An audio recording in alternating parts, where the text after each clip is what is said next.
எல்லா புகழும் இறைவனுக்கே. ஹாய் ஃப்ரெண்ட்ஸ், வெல்கம் டு ராசி டிப்ஸ். எல்லோரும் எப்படி இருக்கீங்க? நல்லா இருக்கீங்களா?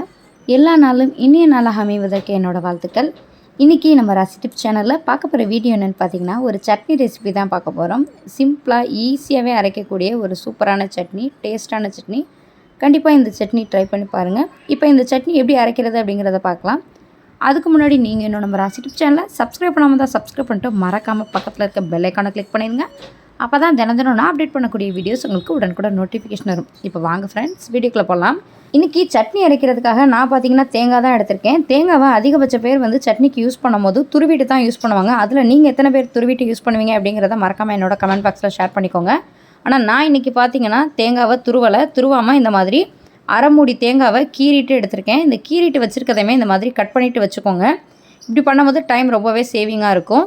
இப்போ நம்ம இந்த கீரி வச்சுருக்கதை மிக்ஸி ஜாரில் சேர்த்துட்டு ஒரு 2 பல்ஸ் மட்டும் கொடுத்துட்டு வந்துடுங்க. கொடுத்துட்டு பார்த்திங்கன்னா நம்ம தேங்காய் துருவினோன்னா எந்த அளவுக்கு நல்லா இருக்குமோ அதே அளவுக்கு நம்ம துருவுறதை விடவும் ரொம்ப சூப்பராக மிக்ஸி ஜாரில் துருவிட்டு வந்துட்டோம். இப்போ சட்னிக்கு தேவையான அளவுக்கு கல்லுப்பு சேர்த்துக்கலாம். கூடவே பார்த்திங்கன்னா நான் காரத்துக்கு ஏற்ற மாதிரி ஒரு காஞ்ச மிளகாய் சேர்த்துருக்கேன். இதோடு பார்த்திங்கன்னா ஒரு துண்டு அளவுக்கு கரெக்டாக 1 இன்ச் அளவுக்கு ஒரு சொலை மட்டும் புளி சேர்த்துக்கலாம். புளியோட டேஸ்ட்டு சட்னிக்கு ரொம்பவே சூப்பராக இருக்கும். இப்போ இதை தண்ணி சேர்த்துட்டு இந்த மாதிரி அரைச்சிட்டு வந்துடலாம்.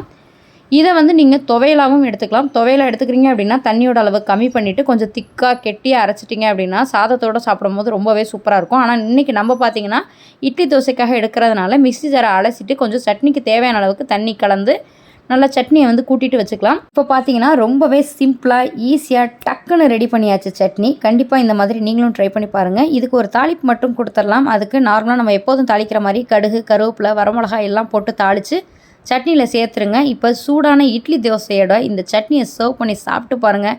டேஸ்ட் அப்படி அல்டிமேட்டாக இருக்கும். கண்டிப்பாக இந்த சட்னியை வீட்டில் ட்ரை பண்ணி பாருங்கள். ட்ரை பண்ணி பார்த்துட்டு எப்படி இருந்துச்சு அப்படிங்கிறத மறக்காமல் என்னோட கமெண்ட் பாக்ஸில் ஷேர் பண்ணிக்கோங்க.